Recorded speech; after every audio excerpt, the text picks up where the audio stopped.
I'm Kevin Cleary, Forestry Inspector with the Department of Agriculture down in County Clare. I have two questions, if I may. I just want first one very quick. Janice, I think, is it? Hedgerows. When is a hedgerow not a hedgerow? As in, is there a maximum width in your classification? Like, is 10 metres wide hedgerow a linear feature? Is that still a hedgerow, or is 5 metres the cut-off point, or whatever? I deliberately didn't do a definition in my talk. Okay. Because I suppose in the system they're quite flexible, so they follow the FOSSA definition of a hedgerow, which I'm not going to repeat right now, and they'll have their own definition of it. But there is a maximum width, I think. I can't remember off the top of my head. But there is a definition in the appraisal system and the methodology. Right. But it is quite broad, so it kind of includes hedges that are sort of become tree lines as well, just because they might function in a similar way. Okay. And the other thing we were discussing earlier on this morning there about the importance of non-native broadleaves such as beech and sycamore in native woodlands and how they are a threat to the native woodlands. I was wondering, does anybody have an opinion on the retention of veteran beech trees, for example, in a native woodland conservation application? This is something that crops up now and then, and the applicants or the owners, they want to keep this one particular tree, or maybe up to maybe half a dozen trees on the site. But strictly speaking, it doesn't adhere to the what we would describe as a native woodland in Ireland. But I was wondering, does anybody have any thoughts on that? Should we be more ruthless on it? Brilliant. Yeah. So what really, now you put it up to them, right? Who's the purist? Who wants to pick up the one? Okay. I'll say Who something wants about to that. pick up the one about where's the purist? Yeah, I'm the purist. Yeah, we do recognise the importance of veteran trees of all species, even non-native ones. And under the native woodland scheme, we accept that these veteran trees should and can be kept under the scheme for their biodiversity value in particular. But the problem, of course, is the regeneration. So the landowners will have to control the regeneration. I know it's a dilemma, but to remove a huge old beech tree which might be full of bats or invertebrates which are of value would possibly do more damage to the wood than leaving it. Thanks, John. Were you going to pick up on that purist point, or was there a separate point? A separate point. Well, I'll come back to you in a minute because I've got Joe down here, so I can just about still walk. I'm a veteran. Thanks, Michael. Just on the purist point, what I used to do in the native woodland management plan was put in a 50 centimetre diameter, that any species over 50 centimetre diameter that had reserved the right to leave it in. Just in case anybody doesn't know, Joe Gore, a contractor, Woodlands of Ireland aficionado.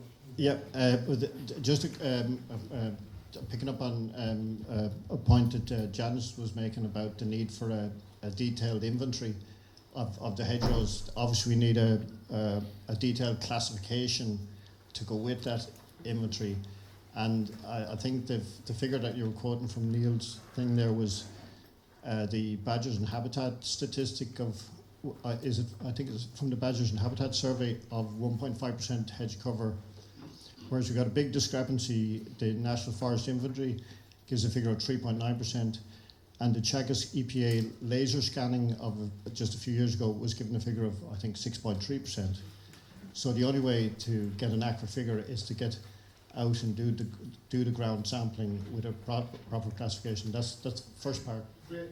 Does anybody want to pick up on the discrepancy of the figures thing, or do you just all say guilty and we'll take a good average? Guilty. Give the microphone over to that man over there.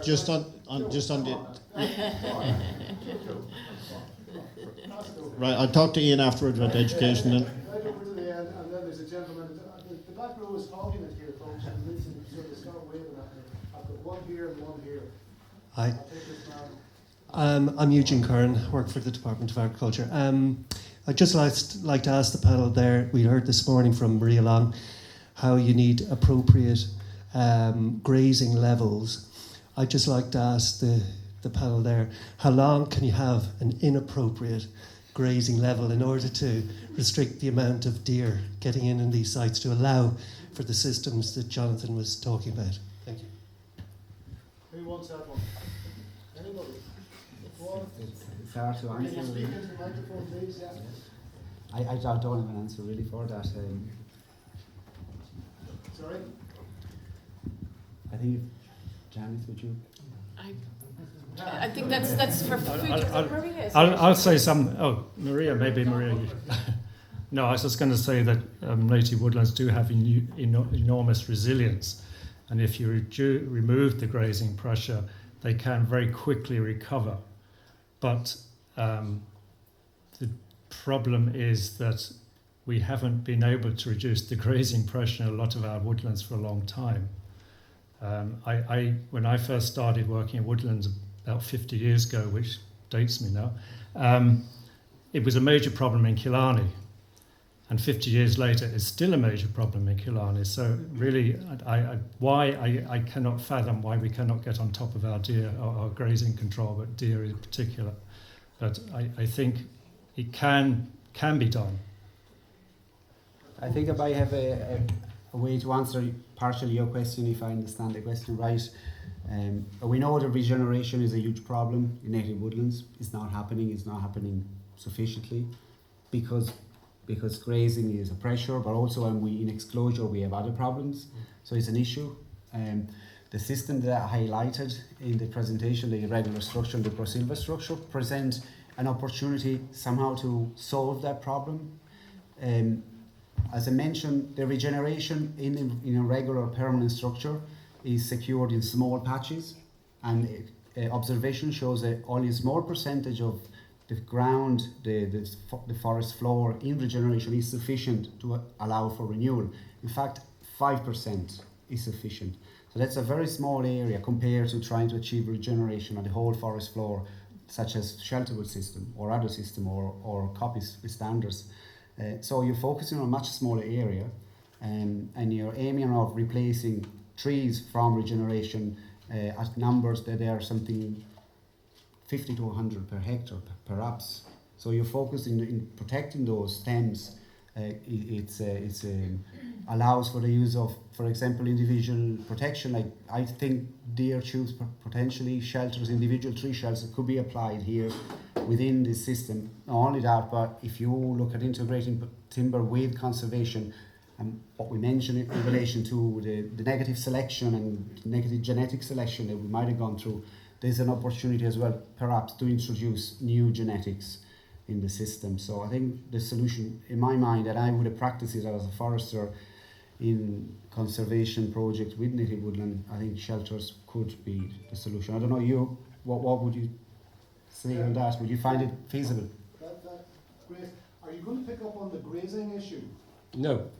Can you hold it for a moment, because there's someone here who wants to just pick up the grazing issue? I was just going to very quickly say in terms of the time scale, so aside if you're looking at either or management, excluding all your grazers or not, so if you're not following maybe a pro-silva or a more integrated approach, you're looking at a decade or two time scale for woodlands. So you can have recovery if you've either had massive overgrazing or lack of grazing after a couple of decades, whereas in grasslands, I've done a lot of work at the grassland scrub continuum, and that's much different. You just need sometimes a change in generation of landowners. So if a grassland is prone to scrub invasion, you just need 4 or 5 years maybe for that to become scrub and it to be a different habitat and a big problem. So it's just slightly longer. So the time frame is decades. Okay, decades. Yeah, we're listening to the radio on the way up today. These things can be expected. We only find out the problem a decade later, but that's a discussion through the health service. If anybody wants to come in on any particular point, before I go to the gentleman back that relates to the grazing, because grazing... Can I just speak on that point that you made? In continental Europe, regeneration is expected in windows that are 10 to 15 years. That's their window of expectation. So perhaps there is an issue that we're too anxious. We want results in 3 years, and that's just not feasible. A grazing question? No? Right. Go, sir. Hi, thanks. My name's Tom Woolley. I own some ancient hardwood woodland in County Down. This is really for Jonathan, because I'm also an architect.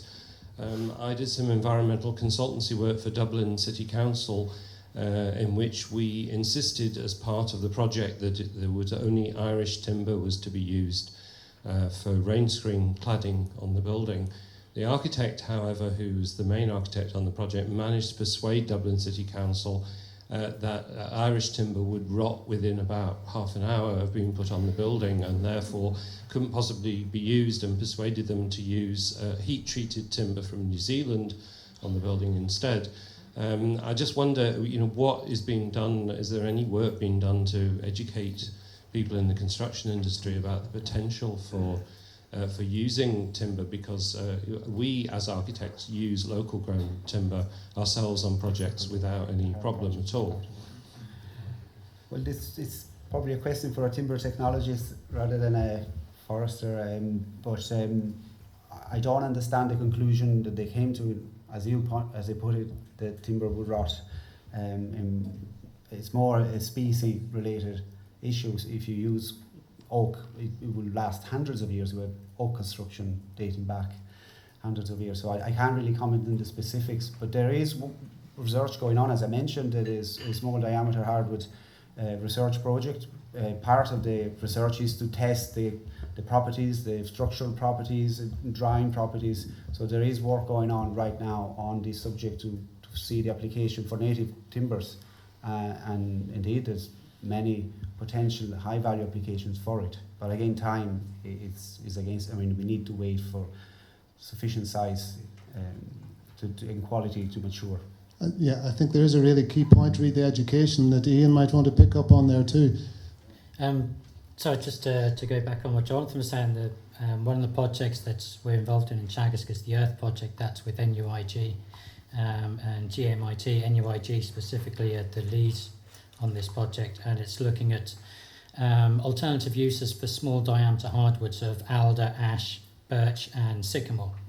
And then there's also another project that's just starting, funded by Teagasc, again with Letterfact this time, that's looking at kind of slightly larger diameter alder. And I think there have been publications coming out of the department. Actually, maybe Brian could give some information. There's been some publication on giving guidelines, I think, isn't there? So just relating to the point back there, there's an organisation called Wood Technology Ireland, which provide advice to the construction and engineering sector on wood products, their standards, ISO standards, and there's a very good website with a series of publications. Okay, Wood Technology Ireland?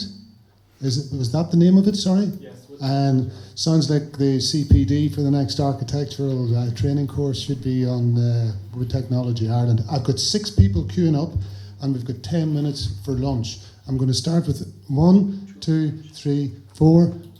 There was a 5th, and who was the 6th? You can be the 6th. Okay, so Mary, please say who you are, and if we can get a discussion going around any of the points that the people are making in the time, we will. Okay, thanks very much, Michael. I'm getting back to hedgerows.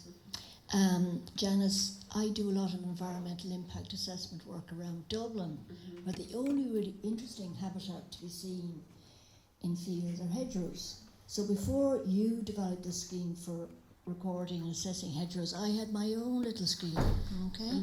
And I would do my hedgerow assessment and I would look at all these characteristics and give them a score. Now, I have to tell you, it didn't make an awful lot of difference when it came to the planning application.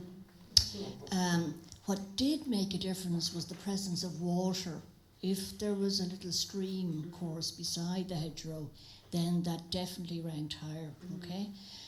But I'm afraid otherwise it's a losing battle, okay, for hedgerows, and maybe this new appraisal system will work, particularly if there's a national record of the results of the appraisal system. Yeah.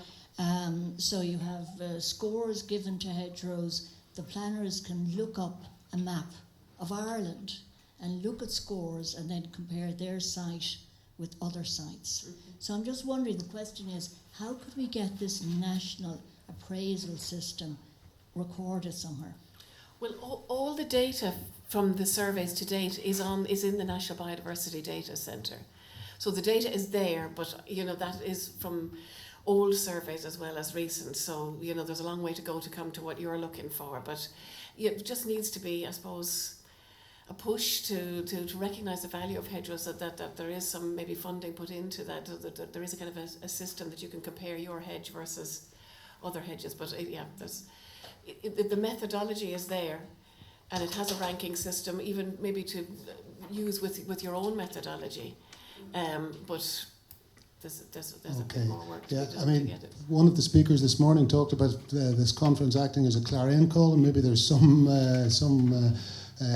way to push that. But also, one of our great champions of nature conservation was pushing hedgerows in Saturday's Irish Times, alongside another great champion, Paddy Woodworth, who's joined us here, who's talking with Zoe Devlin about the value of nature conservation. So, there are people out there, if we can just actually start to influence the politicians a wee bit more and invest some much needed resource into it. I am Kieran Ryan, ecologist. I'll follow on hedgerows still, because I think action needs to be taken sooner, and it doesn't have to get down to classifications, just proper management. Like the original reps came in with quite good prescription. That it started off with hedgerow maybe 2 meters high, trees every 10 meters, and if they would just apply that, and because now with everything has to be managed and packaged, people are cutting the hell out of hedgerows now, and if we could just get them to cut them up to 2 meters high. I think there's a message coming through. Certainly, I know that we've started on the hedgerows, but the cultural significance of hedgerows has been touched on as well. And I know that I was at a conference a week or so ago under the auspices of the European Year of Cultural Heritage about the connection between culture and nature. And that in itself is something that maybe we should start to pick up on in terms of the importance of hedgerows in our cultural landscape. Thank you. Ilva Gerard, farmer and with two small native woodland. I'm very enthused about Ian's idea about compulsory education in native woodlands. It's really exciting. And it suddenly occurred to me as part of education that the wood technology people and the native woodlands people about the benefits of native woodlands in building could do a pilot kind of little wood shack in a native woodland to show that it doesn't rot in half an hour. Maybe. Any funding for that? I'll have to ask somebody. There's a gentleman who's been very patient at the back in the white shirt. John McGarr, Forestry Services Limited. I think Ian was mentioning educating the farmers, but maybe we should look at providing the native woodland course on a more regular basis to foresters, because the last one was in September 2016, and I think in the colleges and the foresters and even they should have this already in place. And also on another point, species selection for the native woodland scheme is proven, access to species is proven very difficult. Now I know Lara from Non-So-Hardy is speaking later, but plant availability needs to be a priority if we want to really bring this forward. Thank you. Yeah, and just whilst I'm getting the microphone back, I know as well that sort of the progeny of stock and where we get it from, and seed savers are talking later on about their work and their role, and that's a big issue. How are you doing? Robert Windle from the Forest Service. I look after Wicklow as one of the areas, and I suppose in relation to deer browsing and natural regeneration, we've tried a number of options up here, and we'll see on the site in the Millennium Project, not too far from Rathdrum now tomorrow. We'll probably have a bit of discussion there, but I've seen in the past deer shelters work well in areas of high browsing where you're trying to get natural regeneration and enrichment planting going. Also the use of temporary fencing areas that you can kind of, once your natural regeneration comes up, you can move it on to the next area, so it's not a permanent structure. Then in relation to use of Irish native timber, I know Queecha had their sawmill in Dundrum, and one of the local foresters here in Wicklow now, PJ O'Sullivan, used to work down there for years, and it was costing Queecha, I think, about 100,000 euros per year to keep the mill going. And just as they were kind of cracking the nut on maybe tempering the wood and reducing moisture and all that kind of stuff, killing, drying it. the sawmill closed due to, obviously it was quite an expensive operation. But what Teagasc did say was that work that, say, the OPW get a lot of oak imported from the US, and for some reason the engineers or whoever it was in the OPW would not use Irish sawn oak in their projects, and they just, whether, I don't know, he's kind of said that we should have more political pressure put on the OPW to actually develop our own native woodland industry for big projects like that would have grown our native woodland industry. Okay, listen, we're getting hungry. I know I've got two more. This gentleman here. I'm fainting with the hunger at this stage. Dermot Houlihan, I'm a forestry consultant. I'm here today for the Forest and Water Quality Group. But the question I have is for John Cross to do ash. Ash features as one of the categories, but ash as a species is under serious threat with cholera disease. We've only seen the start of it, and if anything doesn't succumb to cholera, there's an emerald borer on the way. Elm, you might have said the same thing, elm, if we had the discussion 40 years ago, so what's going to replace the ash? And then I have another question, or as a comment, is you were talking about hedgerows out of control, and first with the hedgerows. Well, is expanding out of control hedgerows, moving on to grassland, not just expanding native woodland? There you go, John. Yeah. Deal with that. I'm not sure I can really answer your question. I think if ash dies out in a native stand, then it'll just be replaced by the other native species which are growing there, or maybe by sycamore and beech if they're nearby. And it's a question of whether all the ash is going to die or whether some will show resilience and gradually replace the more susceptible ones. But to be honest, I don't know what the answer is, rather than beating it. There is 2% of the ash roughly that's showing resistance. So maybe if you just wait 200 years. Yeah. Yeah, well, I'll not be around to see it, I don't think. That's it. One last one, and then folks will go and get some lunch.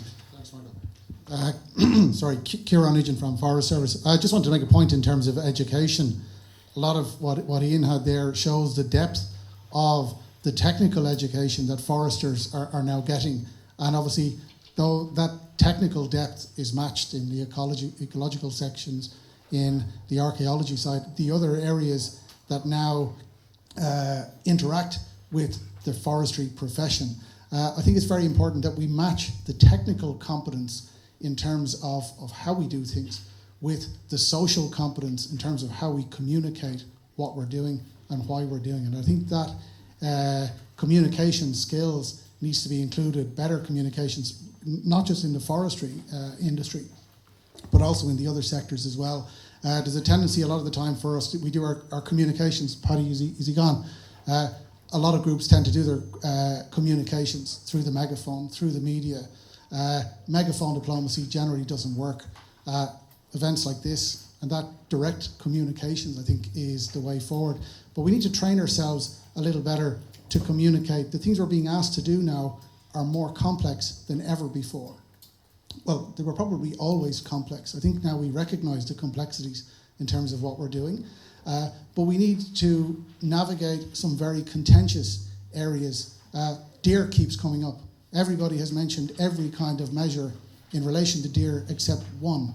And we all know what that is. And we're going to have to go there. And we're going to have to communicate to the public why we're doing that and how we're doing that. And we need to train ourselves to get difficult issues across to the public and to bring the public with us. Thanks, Catherine didn't talk about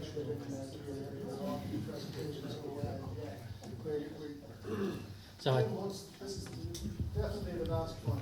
I just wanted to respond to that. I wholeheartedly agree. I think the forest industry is quite poor as a general rule of putting out good news stories and also of defending itself. It always seems to be on the back foot. And like you're saying, Kieran, I think if we could communicate better and put information out as to what we're doing, why we're doing it, how we're doing it, what benefits there are, possibly what cons there are as well, to keep the public informed. I think we'll have less contentious issues in the future and less bad press in the future. Okay, listen.